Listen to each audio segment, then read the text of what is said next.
कैसे एक मंदबुद्धि से खुश हो गए भगवान। सीख भरी सच्ची कहानी। कहानी भगवान के भोले भाले भक्त की।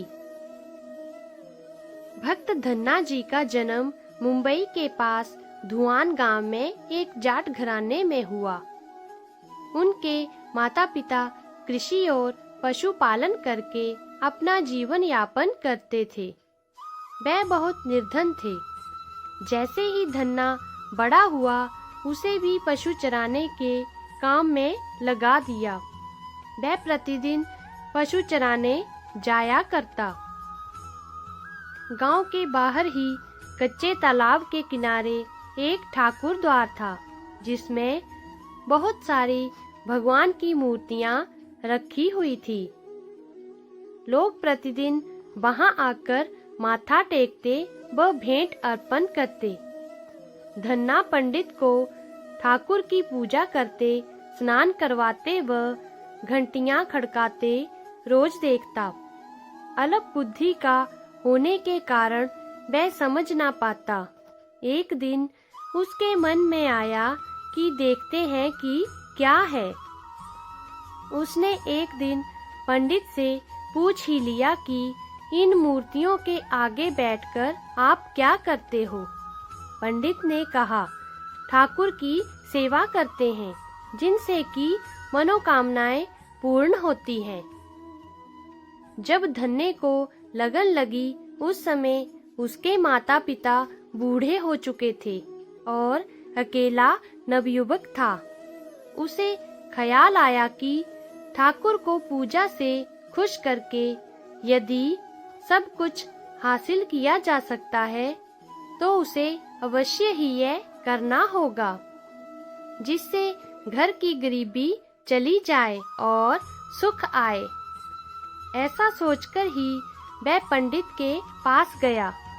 पंडित ने पहले ठाकुर देने से मना कर दिया कि वह ठाकुर की पूजा अकेले नहीं कर पाएगा। दूसरा, तुम अनपढ़ हो। तीसरा, ठाकुर जी मंदिर के बिना कहीं नहीं रहते और ना ही प्रसन्न होते। इसलिए तुम जिद मत करो और खेतों की संभाल करो। ब्राह्मण का धर्म है पूजा पाठ करना, जाट का कार्य है अनाज पैदा करना। परंतु धन्ना टस से मस ना हुआ। अपनी पिटाई के डर से पंडित ने जो शालिग्राम मंदिर में फालतू पड़ा था उठाकर धन्ने को दे दिया और पूजा पाठ की विधि भी बता दी। पूरी रात धन्ने को नींद न आई। वह पूरी रात सोचता रहा कि ठाकुर को कैसे प्रसन्न करेगा और उनसे क्या मांगेगा। सुबह उठकर अपने नहाने के बाद ठाकुर को स्नान कराया। भक्ति भाव से बैठकर लस्सी रिड़की और रोटियां पकाई। उसने प्रार्थना की, हे प्रभु, भोग लगाओ। मुझ गरीब के पास रोटी, लस्सी और मक्खन ही है और कुछ नहीं। जब और चीजें दोगे तब आपके आगे रख दूंगा। वह बैठा ठाकुर जी को देखता रहा। अब पत्थर भोजन कैसे करे। पंडित तो भोग का बहाना लगाकर सारी सामग्री घर ले जाता था, पर भले बालक को इस बात का ज्ञान कहाँ था। वह व्याकुल होकर कहने लगा कि क्या आप जाट का प्रसाद नहीं खाते? दादा तो इतनी देर नहीं लगाते थे। यदि आज आपने प्रसाद ना खाया तो मैं मर जाऊंगा, लेकिन आपके बगैर नहीं खाऊंगा। प्रभु जानते थे कि यह मेरा निर्मल भक्त है, छल कपट नहीं जानता। अब तो प्रकट होना ही पड़ेगा। 1 घंटा और बीतने के बाद धन्ना क्या देखता है कि श्री कृष्ण रूप भगवान जी रोटी मक्खन के साथ खा रहे हैं और लस्सी पी रहे हैं। भोजन खाकर प्रभु बोले, धन्ने, जो इच्छा है मांग लो, मैं तुम पर प्रसन्न हूँ। धन्ने ने हाथ जोड़कर विनती की, जो तुम्हारी भक्ति करते हैं तू उनके कार्य सवार देता है। मुझे गेहूं दाल व घी दीजिए, मैं खुश हो जाऊंगा। यदि जूता कपड़े 7 प्रकार के अनाज, गाय या भैंस, सवारी करने के लिए घोड़ी तथा घर की देखभाल करने के लिए सुंदर नारी मुझे दे। धन्य के यह वचन सुनकर प्रभु हंस पड़े और बोले, यह सब वस्तुएं तुम्हें मिल जाएंगी। प्रभु बोले, अन्य कुछ? प्रभु, मैं जब भी आपको याद करूं, आप दर्शन दीजिए। यदि कोई जरूरत हुई तो बताऊंगा। तथास्तु, भगवान ने उत्तर दिया। हे प्रभु, धन्ना आज से आपका आजीवन सेवक हुआ।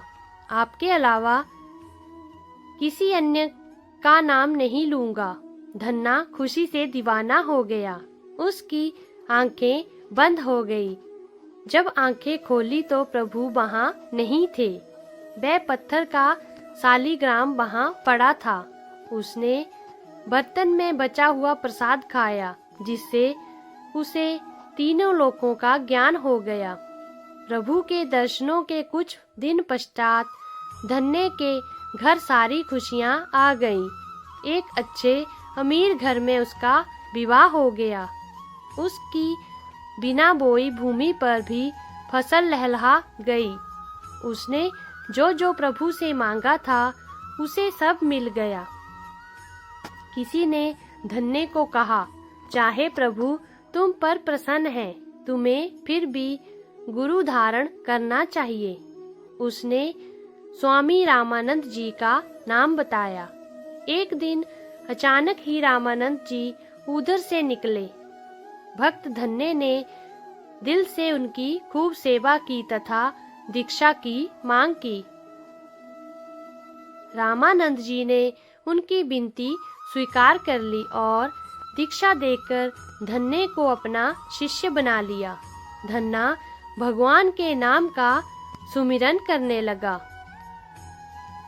दोस्तों, अगर आपको हमारी आज की वीडियो पसंद आई हो तो हमारे इस YouTube चैनल को लाइक, शेयर और सब्सक्राइब करें। कमेंट में ओम नमः शिवाय लिखना ना भूलें। आपका बहुत बहुत धन्यवाद। जय श्री कृष्ण।